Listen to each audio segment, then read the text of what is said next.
오늘 하나님께서 우리에게 주시는 말씀은 사사기 2장 1절에서 15절까지 말씀입니다.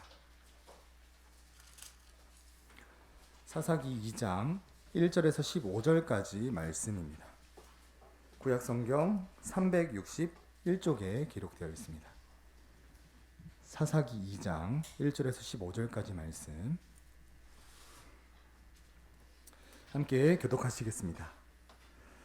여호와의 사자가 길갈에서부터 보김으로 올라와 말하되 내가 너희를 애굽에서 올라오게 하여 내가 너희 조상들에게 맹세한 땅으로 들어가게 하였으며 또 내가 이르기를 내가 너희와 함께한 언약을 영원히 어기지 아니하리니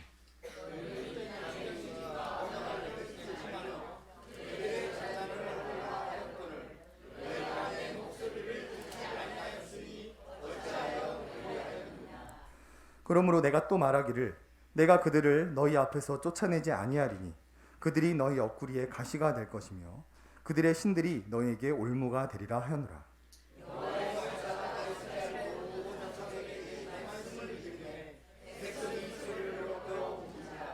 그러므로 그곳을 이름하여 보김이라 하고 그들이 거기서 여호와께 제사를 드렸더라.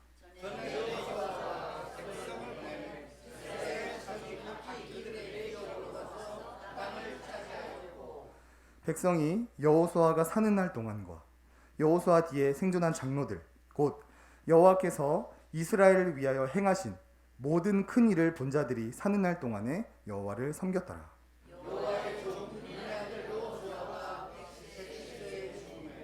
무리가 그의 기업 경내 에브라임 산지 기아스 산 북쪽 딥낫 헤레스에 장사하였고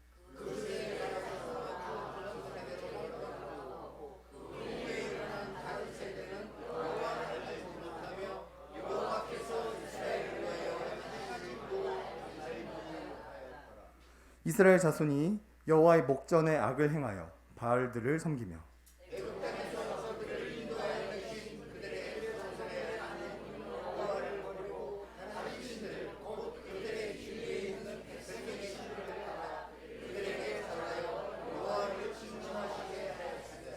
곧 그들이 여호와를 버리고 바알과 아스다롯을 섬겼으므로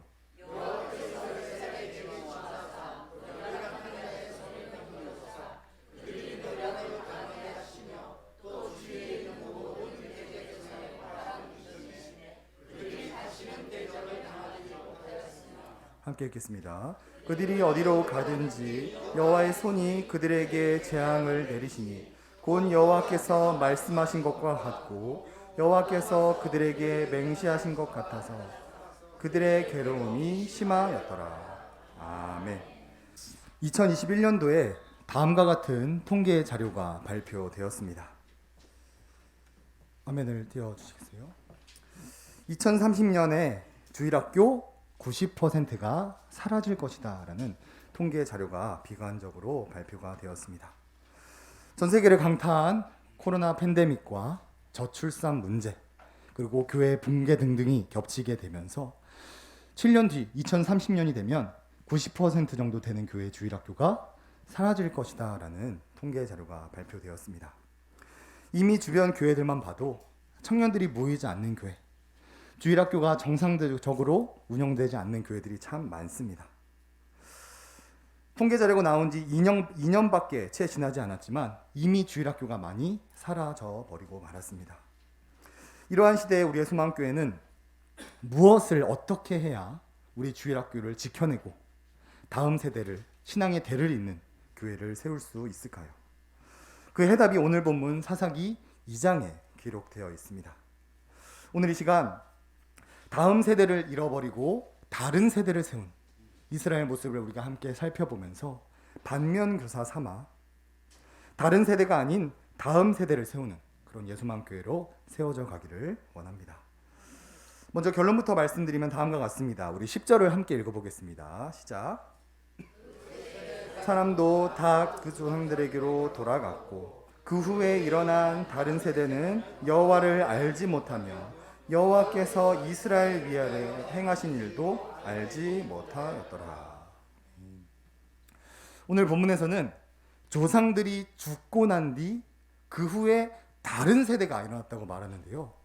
그 세대들이 여호와를 알지 못했다라고 평가합니다. 여기서 야다, 알다라는 단어는 지식적으로만 아는 것이 아니라 경험적으로 안다는 의미를 가진 단어입니다.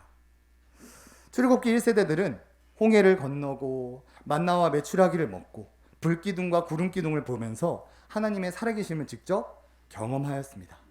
그리고 출애굽기 2세대들도 여리고성을 돌면서 여리고성을 무너뜨리고 가나안 땅을 정복하는 과정에서 하나님의 동행하심을 직접 경험하며 살았습니다.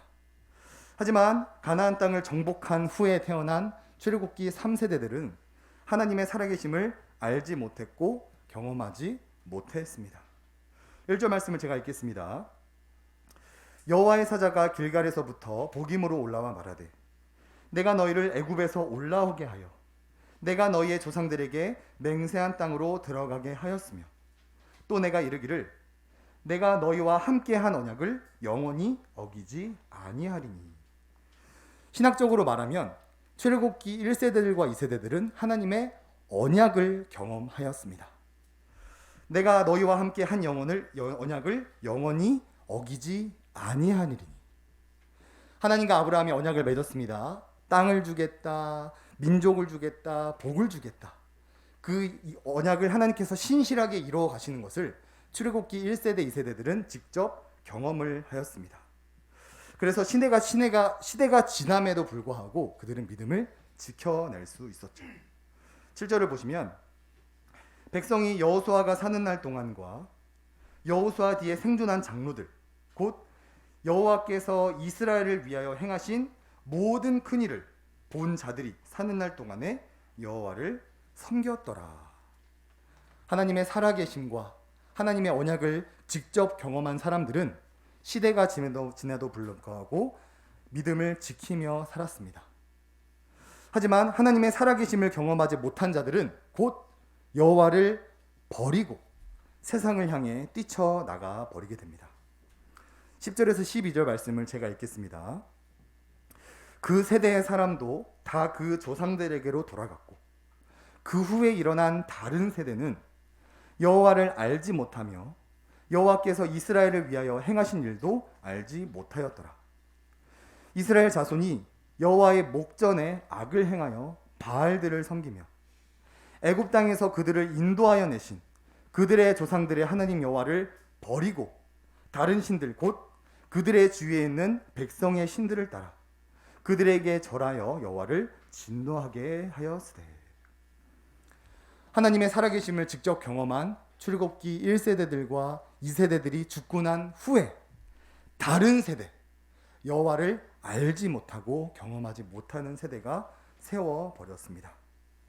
우리가 이 모습을 통해 알 수 있는 것은 우리 자녀들이 하나님을 경험하며 살 수 있도록 가르치고 지도하는 것이 다음 세대를 세우는 해답이라는 것을 알 수 있게 됩니다. 그래서 하나님은 이것을 경험할 수 있도록 우리에게 은혜의 방편이라는 것을 주셨습니다. 무엇을 주셨다고요? 은혜의 방편을 주셨습니다. 은혜의 방편이라는 것은 하나님께서 우리에게 은혜를 주시는 수단으로서 말씀과 기도와 성찬을 의미합니다. 성경은 이 세 가지 외에 은혜를 받을 수 있는 방법이 없다라고 말을 하고 있어요. 그래서 우리가 우리의 자녀들이 하나님의 살아계심을 경험하며 살도록 하기 위하여서는 말씀과 기도와 성찬이라는 이 말씀을 삶으로 살아내는 모습을 가르치고 지도해야 합니다. 그래서 우리는 먼저 가정의 말씀을 가득 채워야 합니다. 우리 아이들은 일주일에 딱 한 번 예배를 드립니다. 밥은 삼시세끼 먹고 자격증이라도 한 번 따려면 밤을 새워가면서 공부를 하지만 예배는 결국 정작 일주일에 한 번 앞뒤 순서를 다 떼면 20분 난짓한 설교를 듣습니다. 그마저도 집중하지 못하며 설교를 들을 때가 많죠. 이러한 상황에서 우리 아이들이 어떻게 하나님을 경험하며 살 수 있겠습니까? 그래서 우리는 가정에 하나님의 말씀을 가득 채워야 합니다. 온 가족이 함께 성경 통독을 해야 되고요. 온 가족이 함께 큐티를 해야 되고 가정 예배를 드려야 합니다. 그것이 어렵다면 우리 자녀들을 수요 기도회, 금요 기도회, 새벽 기도에 나와 설교자를 통해 하나님의 말씀을 듣도록 해야 됩니다. 그리고 거기서 끝나는 것이 아니라 집에 돌아가면서 말씀을 통해 주신 은혜를 나누고 말씀을 통해 받은 결단을 나누고 그 결단을 살아갈 때 우리 삶 가운데 하나님께서 어떻게 역사하시는지를 부모와 자녀 간의 대화를 나누다 보면 우리 자녀들은 자연스럽게 하나님의 살아계심을 느끼며 살아갈 수 있게 됩니다. 또한 우리는 가정의 기도를 가득 채워야 합니다. 하나님은 지금도 살아 역사하고 계십니다. 우리가 기도하면 정말 놀라울 정도로 신실하게 기도에 응답을 하십니다. 3월 초에 저희 가정에 정말 급하게 기도해야 될 제목이 생겨서 그 기도 제목을 아내와 공유하고 어머니에게 전화해서 우리 온 가족이 함께 기도를 하였습니다. 온 가족이 함께 기도하니까 24시간 하루도 채 지나기 전에 하나님께서 사람을 통하여서 상황과 환경을 통하여서 말씀을 통하여서 속히 응답을 해주셨습니다. 혹시 내가 오해할까 봐 그러셨는지 하나님은 몇 주간에 계속해서 걸쳐서 같은 의미를 가진 기도에 응답을 해주셨습니다. 이처럼 하나님은 우리 기도에 신실하게 응답하십니다. 부모님들은 자녀들의 기도 제목을 알고 자녀들은 부모님들의 기도 제목을 알고 또한 우리 가정에 필요한 기도를 함께 나누고 함께 기도하면 놀라울 정도로 신실하게 역사하시는 그 하나님을 온 가족이 경험할 수 있게 되는 것이죠. 그러면 굳이 설명하고 가르치지 않아도 우리 자녀들은 하나님 정말 살아계시는구나, 기도에 응답하시는구나, 능력이 있으신 분임을 알 수 있게 되는 것이죠. 또한 마지막으로 말씀을 우리가 삶으로 살아내야 합니다. 성찬식은 눈에 보이는 설교입니다. 우리가 어떤 몸과 마음가짐으로 성찬에 참여하는지, 우리가 어떠한 마음으로 예배에 참여하는지 우리 다음 세대들이 다 보고 있습니다. 제가 청년들에게 성찬식을 어떤 마음으로 참여하는지 물어봤었는데요. 청년들이 말하기를 어른들이 빵과 잔을 들고 애통해하는 모습을 보면서 자신들도 그렇게 성찬에 참여한다라고 대답을 해 주었습니다. 공야배 때 우리가 말씀을 들었던 것처럼 사도 바울과 그 일행들의 본을 보고 3주밖에 복음을 듣지 못한 데살로니가 성도들이 믿음이 장성하게 되었습니다. 또한 3주밖에 복음을 듣지 못한 그 데살로니가 성도들의 모습이 마게도냐와 아가야 지방에 소문이 나게 되죠. 오늘날도 동일합니다. 우리가 믿음의 조상으로서, 믿음의 선배들로서 우리가 어떻게 신앙생활을 하느냐에 따라 다음 세대가 어떤 모습으로 자라갈 수 있을지 결정이 되게 됩니다. 우리 본문 10절에서 12절 우리 함께 읽어보도록 하겠습니다. 시작. 그 세대 사람도 다 그 조상들에게 돌아갔고 그 후에 일어난 다른 세대는 여호와를 알지 못하며 여호와께서 이스라엘을 위하여 행하신 일도 알지 못하였더라. 이스라엘 자손이 여호와의 목전에 악을 행하여 바알들을 섬기며 애굽 땅에서 그들을 인도하여 내신 그들의 조상들의 하나님 여호와를 버리고 다른 신들 곧 그들의 주위에 있는 백성의 신들을 따라 그들에게 절하여 여호와를 진노하게 하였으되. 출애굽기 3세대는 여호와를 알지 못했고 하나님의 살아계심을 경험하지 못했습니다.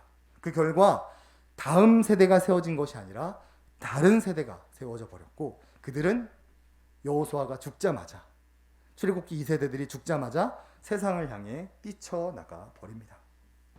우리 예수만교회는 다른 세대가 아니라 다음 세대를 세우는 교회가 되기를 원합니다. 7년 뒤면 90% 교회가 주일학교가 없어진다고 합니다. 이러한 시대에 우리가 주일학교를 지켜내고 건강한 다음 세대를 세우기 위해서는 우리의 자녀들이 하나님의 살아계심을 경험할 수 있도록 믿음의 선배인 우리가 먼저 지도하고 가르쳐야 합니다. 그것을 하나님의 은혜를 경험하는 은혜의 방편으로 성경은 말씀해 주십니다. 가정에서 통독과 큐티, 가정 예배를 통하여서 우리 자녀들이 일주일에 한 번, 일주일에 10분, 20분만 말씀을 먹게 하는 것이 아니라 매일매일 하나님의 말씀을 먹도록 지도해야 하고, 그것이 힘들다면 예배의 자리로 나와 설교자를 통해 하나님의 말씀을 듣도록 해야 됩니다. 거기서 끝나는 것이 아니라 예배 드린 후에 그 말씀을 통해 받은 은혜를 함께 나누고 결단을 나누고 그 말씀을 순종하며 나아갈 때 하나님께서 우리 가정에 내 삶에 얼마나 놀라운 일을 벌이시는지를 함께 나눈다면 우리 자녀들은 하나님의 살아계심을 느낄 수밖에 없습니다. 또한 함께 가정에 기도를 가득 채워야 합니다. 온 가족이 함께 기도할 때 그 기도에 하나님께서 얼마나 신실하게 역사하시는지 알게 된다면 우리 자녀들이 하나님의 살아계심을 경험하고 믿게 될 수밖에 없는 것이죠. 또한 말씀을 삶으로 살아내야 됩니다. 결국 우리 자녀들인 우리가 어떤 모습으로 신앙생활을 하는지 보고 배우게 됩니다. 7년 뒤면 주일학교 90%가 사라진다고 합니다. 이러한 시대에 우리의 소망교회가는 주일학교를 지켜내기 위해 무엇보다 우리 자녀들이 하나님의 살아계심을 경험하며 살 수 있도록 가정의 말씀을 채우고 함께 기도하고 내가 먼저 하나님을 경험하며 사는 삶을 믿음의 본을 보여줌으로 말미암아 다른 세대가 아니라 다음 세대를 세워가는 예수만교회가 되기를 주님의 이름으로 소원합니다. 우리 잠언 말씀 마지막을 함께 읽고 기도로 마치겠습니다. 시작. 마땅히 행할 길을 아이에게 가르치라. 그리하면 늙어도 그것을 떠나지 아니하리라. 아멘.